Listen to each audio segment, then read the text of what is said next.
deep, radical, unconditional self love. This topic is near and dear to my heart right now. I'm so excited to dive into it with you. And I'm pretty sure that what I'm going to share with you about self love is different from what you've been taught by mainstream standards. It's definitely not spa days and boundaries. Not that I'm knocking spa days or boundaries, because I personally love spa days. I literally just created an at home spa day for me and my boyfriend. I love pampering. I love being pampered, and I love pampering others. Love, love, love. And I firmly know that self care in that sense is a huge part of self love. So I'm absolutely not knocking it. And I'm also not knocking boundaries, because those are also essential for self love and self care. And I'm really excited. I don't know if it's going to come up in this season of Radical Self Love, but it definitely will when I do a season on vibration. And I'm excited to talk about energetic boundaries. Okay, so self love is caring about how you feel more than anything. And radical self love is prioritizing your alignment with your whole self, with your most authentic self, with your soul, so that you have consistent access to feeling good.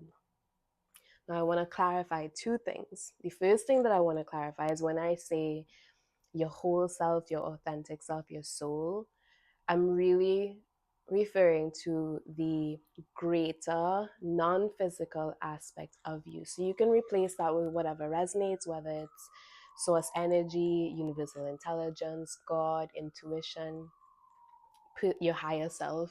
Personally, I like to use inner being because it feels more attainable to achieve the connection, just because of the words themselves. Inner being, it's something within me that I can connect to, and universal intelligence can seem so grand that it can seem almost unattainable to find a connection.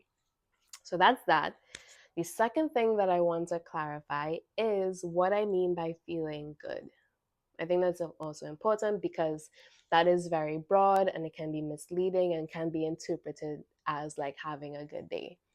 But it's much more than that. When I say feeling good, I mean feeling deeply loved, feeling safe, feeling worthy, feeling abundant, feeling pleasure and passion and delight, all of these high vibrational desired feelings that we want to have and experience as humans. That's what I mean by feeling good. And those are feelings of alignment. So many people go through life waiting for their desires to manifest before they can feel good, waiting for that romantic partnership, waiting for that dream job, waiting for that new car, a new house, their first house, that dream vacation, insert blah, blah, blah. Waiting for these physical, tangible things to manifest into their experience so that they can feel good. And when you get it, you do feel good, but that feeling of feeling good is temporary. And I know that you know this, because I'm pretty sure you've had an experience where you've wanted something, you've gotten that thing that you've wanted, you feel good when you first receive it. Um, you feel good when you first receive it, but then time goes on for a little while, life continues to life, and eventually you're not really like so lit up about that thing anymore, and that feeling that you got from it when you first received it kind of dwindles. And then you're on to wanting the next thing, or wanting this other thing to change. There's always going to be more things to want, to desire.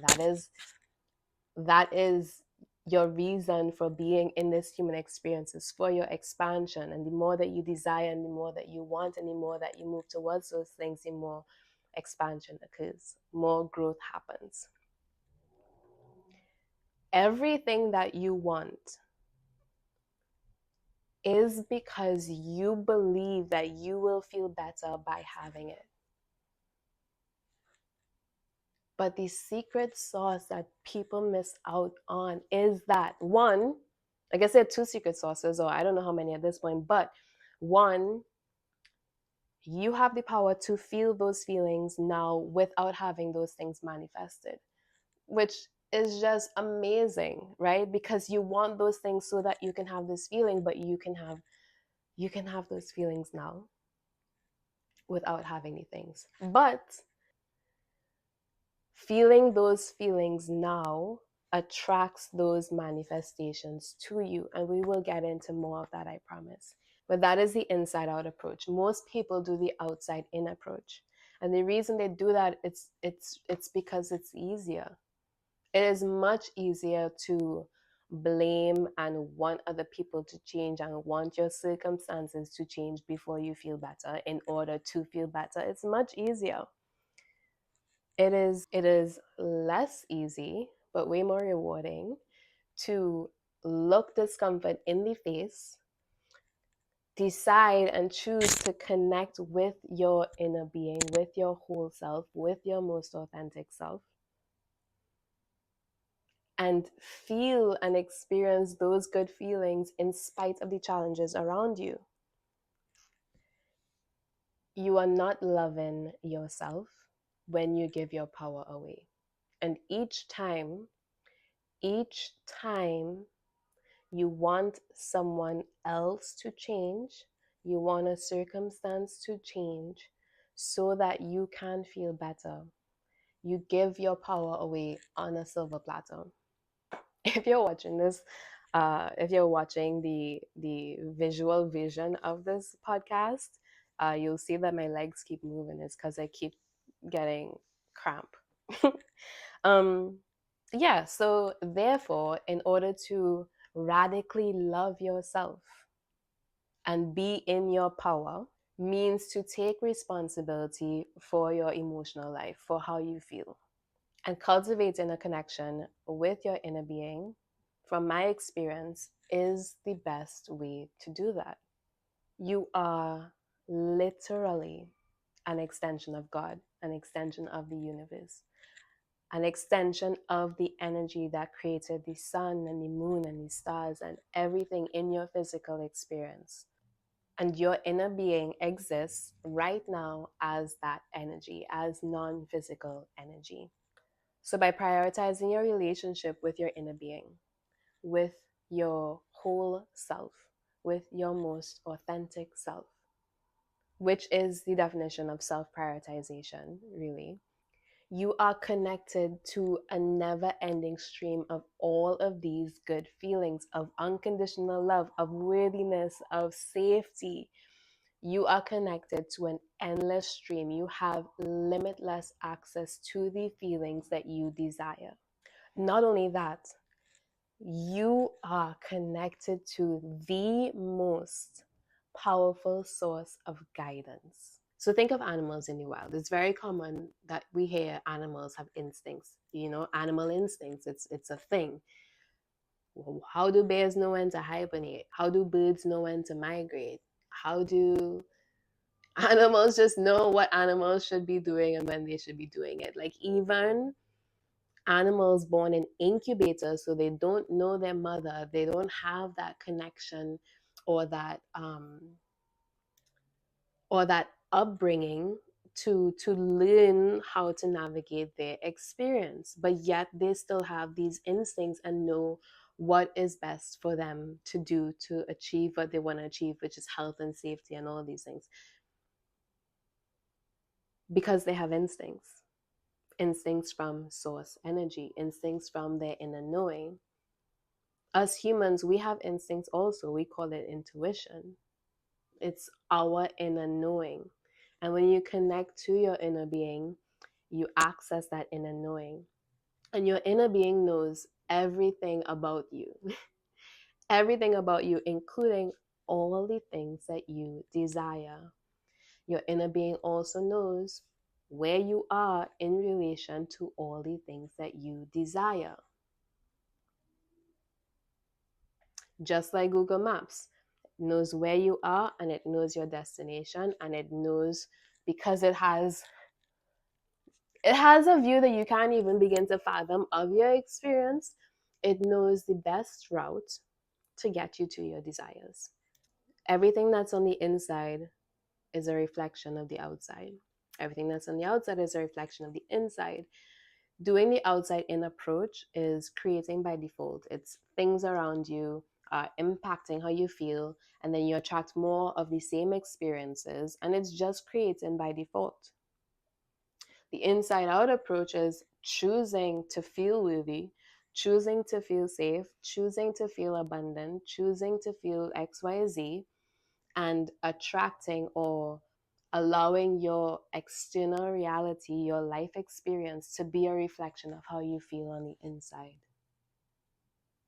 And I think that that is radical self love. Choosing to prioritize how you feel first and allowing your life to be a reflection of how you feel. That is radical self love. So here's my question to you: do you care about how you feel? Do you deeply and truly care about how you feel? And if your answer to that is yes, why are you waiting to feel good? Why are you giving your power away? Why are you wanting people to change first? Why are you wanting things to change first? Why are you not doing what you need to do so that you can feel those things now and be a creator? Be an intentional creator, because you're always creating, but be an intentional creator and care about your life and your experiences and how you feel. Why are you waiting?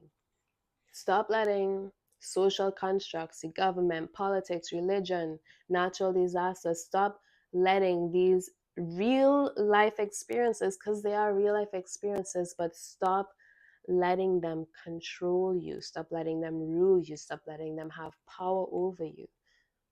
Take your power back. Step into radical self love. Prioritize feeling these amazing feelings. Learn what it takes to feel them and how you can feel them and what you can do to reprogram your limiting beliefs so that you have access to your inner knowing and begin to change your life from the inside out. Another way to think of it is prioritizing your alignment. So if prioritizing how you feel is a bit wishy-washy for you, think of it as prioritizing your alignment, because prioritizing these abundant feelings is prioritizing your alignment. So if that resonates better with you, please by all means prioritize your alignment. In in in the episodes to come, we're going to talk more about alignment.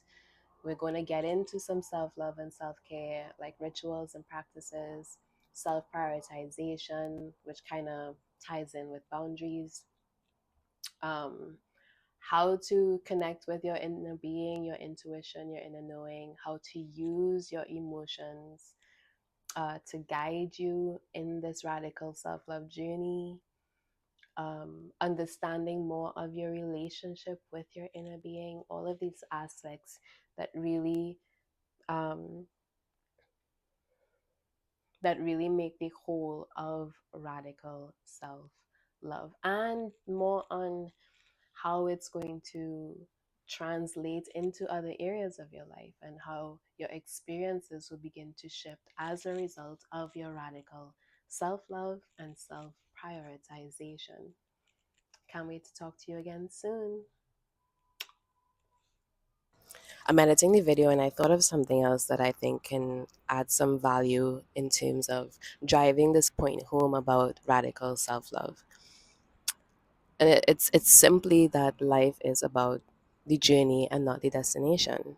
And so if you think of, for instance, a big occasion like Christmas, how much time is spent shopping, planning Christmas gifts, planning decorations, decorating, meal planning, cooking. There's so much that goes into preparing for Christmas Day.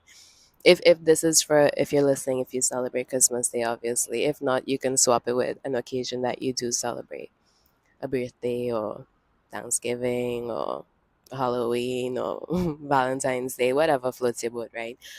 There's so much time spent in the preparation for this grand occasion, for this big day, for this for the manifestation of this event. And then, have you noticed, like, Christmas Day, when Christmas Day comes, it goes by so quickly. It goes by so quickly. Most of your time is spent along the journey, always, always. And so, the journey, how you feel on your journey is what should matter to you. Because if you're like stressed out the whole time that you're shopping, you're worried about like having enough money to buy the gifts, you're worried about having enough money to decorate the way you want to decorate, and you're like stressing out, it's super hectic for you, it's not enjoyable. What is the point of doing it? The day comes, yes, you probably still are a bit stressed on the day, right? Because the day is not just gonna come and the stress is gonna melt away. So you're probably a bit stressed on the day. And the day comes and goes. And then what was it all for? For other people to be happy, for other people to have a great experience. How is that self love? I don't see self love in there. I see self sacrificing in there. And so I hope this helps in driving the point home about what radical self love really is. It is caring about how you feel along the journey. It's not just about the destination. You want to enjoy the journey. Okay? So, yeah, that's it for me right now. Thank you.